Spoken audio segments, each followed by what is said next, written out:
Бактымды талдап табамын. 7-серия. Жигиттер анын далысына таптап эле күлүп жатып калышты. Жолуң болбой калды окшойт деди го менимче. Менин да бир күлкүм келди. Тамактанып бүткөн соң чыгып бара жатып карасам, Арнал башын жерге салып мени карабай койду. Мен ойлогондой эле өтө намыской экен. Ошентип ишимди уладым. Ошол күндөн тартып Арналды тааный баштадым. Ойлоп көрсөм, бул мырза менен көп эле бетме-бет өтүп калчу экенбиз. Болгону мен маани бербептирмин. Эми көзүмө көрүнө баштады. Алыстан карасаң аябай шустрый баладай көрүнөт.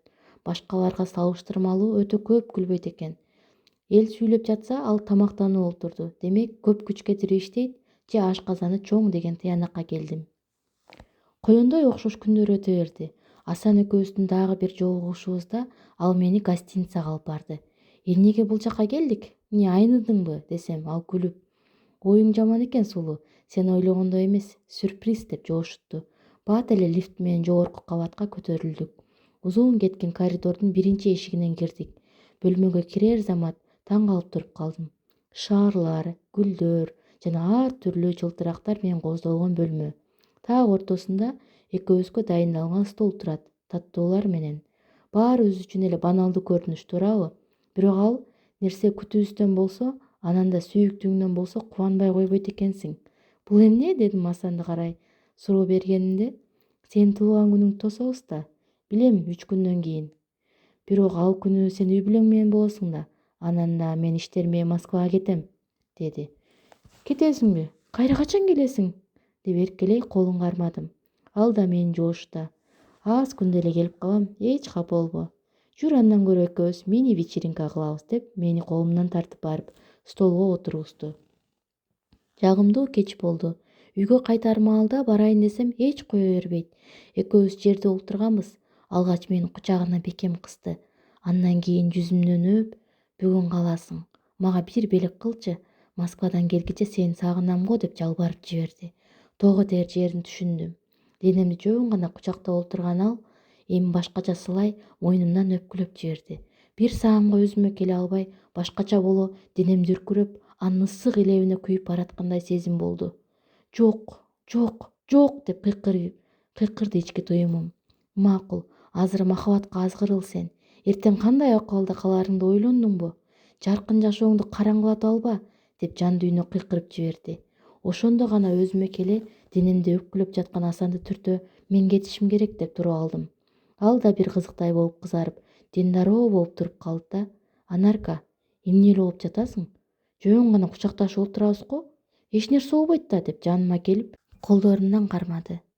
Мен да өзүмдүкүн бербей: Асан, мен үйгө жеткирип койчу суранычы. Мен даяр эмесмин десем: Койчу эми гүлүм, чоңоюп бой жетип калдың го. Өзүң деле шаардык кызсың, баарын түшүнөсүң. Же менден күмөнүң барбы, деди мага күнөөнү оодара. Жок, болгону, деп эч сөз таба албай калдым. Коркпо гүлүм, кандай болгон күндө да мен сени алам. Ал жагын эч ойлонбо. Сүйөм го, билесиң, деп көзүмө башкача көздөр менен карап, адамдын жүрөгүн сыздатты.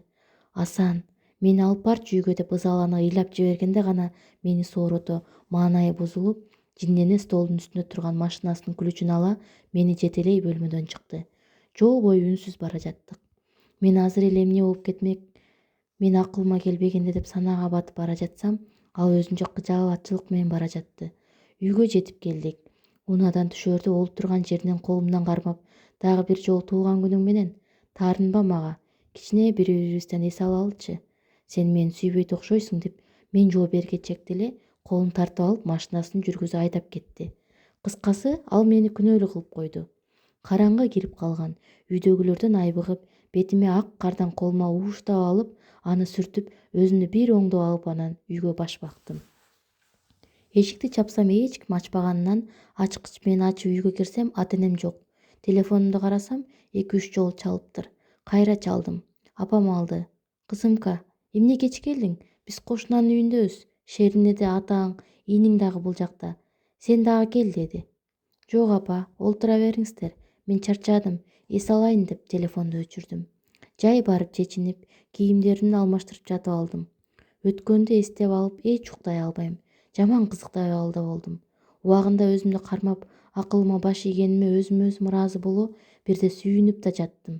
Көпкө ойлоно, Ордумдан туруп сумкамдын жанына барып, оозун ачып, бир аз эле мурунку Асандын мага белекке деп берген алтын чынжырчасын колума алып ойго баттым. Аны таарынтып алдым окшойт. Ыйлабай эле жөн эле сүйлөсөм түшүнөт беле. А мен кыйкырып ыйлактап туруп албадымбы? Эх, негедир бири-бирибизден эс алалычы деген сөзү жүрөктү тилип кетти. Эмнеге антип айтты? Мен болбосом башканы таба алсачы деген ойлор жан дүйнөмдү кырчып жатты. Өзүм токулган жаман кыялдарга батып, аны бөлөктөн кызганып жаттым. Ал жөн таштап кетпейт. Баары жакшы болот деп көп ойлогондон башым ооруп кеткенин сезип, ордума барып жатып алып, көздөрүмдү бекем жумуп уктаганга шаштым. Ал күн ошондой аяктады. Адамды кыжабат кылып Асан чалбай койду мага. Сагындым, көңүлүм жок, өзүңдү тың кармачы деп ан сайын өзүмдү урушуп коем. Кайра болбой эле шалдырайм. Сыртымдан иштешкен адамдарга тыкылдап, өз ишин кылган кыздай көрүнгөнүм менен ичимден кусалыкка батып, кыжаалат болуп жүрдүм. Бердиктин да апасы ооруп жолуга элекмин. Жок дегенде көңүлүмдү алып, жакшы маанай тартуулап турчу эле. Иш күнү аяктаар маалда даярданып, шашкалактап жатсам, эшиктен баягы өзүн Арнал деп тааныштырган сары бала кызарып эле иштеги кийими менен кирип келди. Башкы кассир кетип калдыбы, деди менден. Кеткен ычак эле, деп көңүл бурбай, сумкама майда чүйдөмдү сабыштырып жатсам, ал оор үшкүрүнүп: Сен билбейсиңби? Айлыкты эмнеге кечиктирип жатат? Акчага зар болуп жүрөбүз, дегенде аны карай: Мен деле силер катардагы эле ишкермин да. Мен деле күтүп жүрөм, бирок билбейм эмнеге кечиктирип жатат, дедим. Рахмат, деп көңүлү чөгө чыгып кетти. Жаман боорум ачып кетти. Айлыгын күткөн эле адамдар. Бирок экөөбүздүн иштеген ишибиздин айырмасы асман менен жердей. Мен жалаң кагаз иштери менен иш алып барсам, Арналдыкы кара жумуш. Бир күнү директор иштегендерге бир эскизди алып барып берчи дегенинен алдыңкы кабатка балдар иштеген цехке түшкөм. Ошондо биринчи жолу булардын акчасы кандай мээнет менен таап жатканын түшүнгөм. Өзгөчө Арнал берилип, тердеп алып иш кылып жаткан экен. Менин барганымды да байкаган жок. Анан азыркы абалын жана ошондогу абалын көрүп, кичине ичимен тыз этип кетти. Шашкалактап жумуштан чыгып атамды күтүп турдум. Ал келип калмак. Артымдан эле Арнал чыгып, коштошуп өтүп кетти. Кайра Арнал орто жолго барып токтоп мени карай: Бирөөнү күткөндөн көрө өзүң эле маршруттук такси менен эле кетип калгансың го? Жүр менен аялдамага чейин барам, деди күлүмсүрөй. Жок, бара бер десем, макул деп кетип калды. Андан кийин өкүндүм өзүм эле Арнал менен кетип калбаганыма. Себеби атам ал күнү өзү келе албай калды. А бирок эртеси Арналды атайын күтүп турдум. Бирок ал кеңседен чыккан жок. Же эрте эле кетип калган сыягы. Анан өзүм аялдамага чейин жол тарттым. Ошентип мен үчүн супсаак күндөр өтүп жатты. Бул менин 22-киш кыш мезгилим болду. Кыш чыкты, жаз келди. Жаздын алгачкы күнү аба ырайы жылып, күн ачылып, карлар эрип баштагандыктан жука кийинип бардым. Мен эле эмес, көчөгө чыксам кыздардын көбү эле кулпурушуп, ачык түстөгү көйнөктөрүн кийип алышыптыр. Сонун жаздын деми, рахат өзүнчө эле. Окуума барып мугалимдер менен сүйлөшүп, кайра жумушума маршрут менен жол тарттым.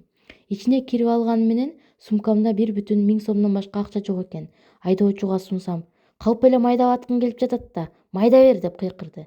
Ушунчалык жиниме тийди, бирок чоң эле киши экен, айтышканын туура көрбөдүм.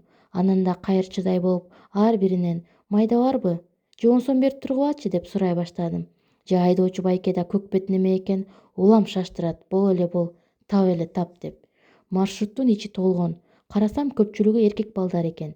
Бир убакта орто ченден жашы улуу эженин: Менде да жок экен да, айланайын балдар, бир шоопурду кыйкыртпай кызга төлөп тургулачы, сооп деле болот го, деген сөзүн угуп, ичимден бир күлкүм келди. Адам бар экен.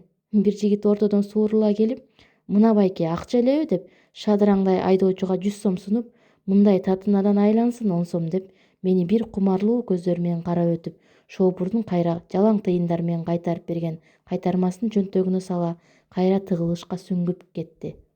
Көп өтмөй маршруттан араң suurулуп чыгып, эшикти жабайын десем, артымдан Арнал түшүп келе жатыптыр. Учурашып калдык.